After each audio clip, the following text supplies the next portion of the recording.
Welcome back to another video. I'm Kevin O'Hara for habitsv2.com and Habits Unplugged here on YouTube and on Facebook.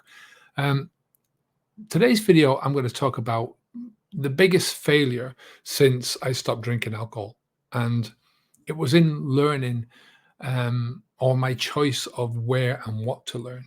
And this video is sort of about the unfortunate limitation in anybody's learning, which turns out to be the ultimate gift to yourself and to the world in general, to humanity in general. If that's what your thing is, to aim to provide something, I think contribution at the end of the day is a big thing. It's a big thing that we should all be aiming towards. You'll know infinitely less than what there is to know, infinitely less. What the possibilities for you to be able to learn, even within a specific subject, are a lot less than the knowledge that is out there, right? But there is a certain amount of freedom in focus. When I was a kid, I remember thinking to myself, I'm going to learn this, I'm going to learn that, I'm going to learn, for instance, German and French, and then I'm going to learn Russian and then Chinese, and I'm going to learn the encyclopedia. My dad got this Encyclopedia Britannica, and it was my intention to learn that back to front and just to learn everything. And I thought once I got into books, that I could read a book and I'd hold on to that knowledge for the rest of my life. When you get older, you realize that that's just not true, that there's a certain amount of knowledge that you hold on to, and there's a certain amount of knowledge that, no matter how much you pound it into your brain, it's not going to stick there, right? So there is a freedom in focus. I think it's what brings us together as human beings, that division of labor, the fact that you can focus your mind on learning one thing really well, and providing that as a service to other people, and then they provide other things as a service to you, in the general scheme of things. So we can see this when you're, the way I look at these things is, in the past, when you were sort of looking at, you could only see an end product of something, right?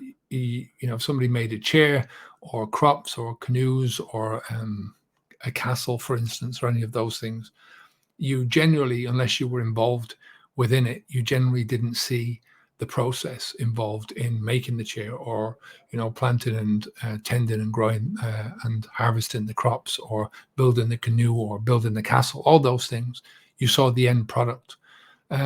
Now so much of our lives are based around knowledge, which means there's a lot of understanding, and you're seeing the process as well as the end result, right? Think of YouTube videos or podcasts, good old books, where you're listening or reading or watching people talking about their own knowledge, right?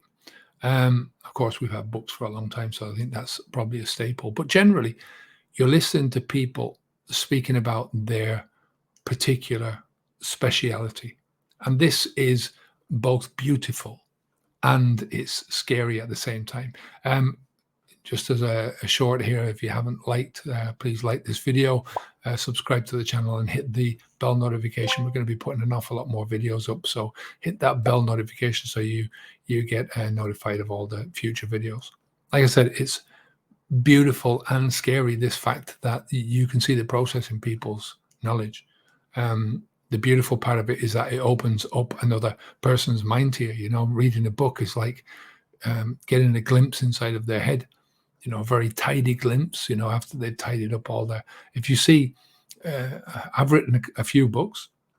I'm by no means the best author out there, but the process of writing is basically is trying to get your thoughts onto paper, and then tidying those thoughts until you come up with a kind of polished work at the end of it. It's scary because it opens up the gulf of knowledge that you're never going to understand, at least not on that particular level that this person is talking about. This is something that, like I said, it was scary for me at the beginning, because I just didn't, when I'm reading anything or going into new things, It's scary, the stuff that you don't know. What's also scary is the stuff that you don't know that you don't know you don't know, which is an even bigger, even deeper level, I suppose.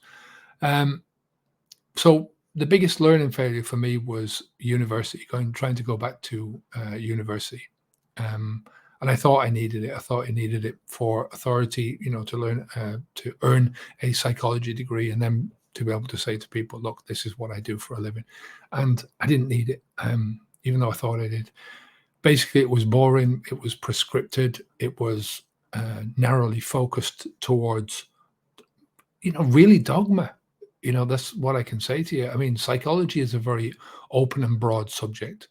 Um, most The most important people, from my perspective, were given in the footnotes. I wasn't taught a lot about this, right? So, I've learned a lot more for a lot less money by choosing the books that I wanted to read, by reading widely, by seeing what resonates with my passions, and then pushing further down into those avenues. I mean, sometimes you can get dragged down into rabbit holes and find it very difficult to get back out again, and you can get lost in those places. But in general, you're learning more and more, but it does require much more self-control. And once learned, it's easily adapted and easily applied to other areas. Once you learn that self-control in the one area of your own knowledge acquisition, it's easily adapted, and then you can apply that in other areas. I mean, for me, I've gone from psychology. I'm still learning a lot about psychology, to cryptocurrency, which I started before Christmas, politics, to a different view of religion and spirituality, which is outside of the normal dogmatic viewpoints. So you truly see what you're all about inside as a person. It opens doors of knowledge to you. It opens doors of yourself, of parts of yourself that you didn't know existed. It inspires a kind of a deep thinking, which again opens further and broadens you further. And ultimately, it's a journey into the best possible version of yourself and into that self-actualization. So, back to the beginning, focus is going to bring you a lot of balance in your life. So if you haven't started out with, if you haven't gone over and taken our quick start preparation guide, please do. Here's a little bit about it. So you can download the quick start preparation to stop drinking alcohol course. This is a short course that helps to give you a bit of clarity, a bit of confidence, and just that courage to step across that line and stop drinking alcohol. You can get it free by scanning on the QR code or going to this link, www.habitsv2.com/prep. All right. And if you want some more guaranteed structured program to take you from preparation all the way to never thinking about drinking alcohol again, then you can take our premium courses over at habitsv2.com, which is www.habitsv2.com. Take good care of yourself, and I'll speak to you in the next video. Onwards and upwards. Bye now.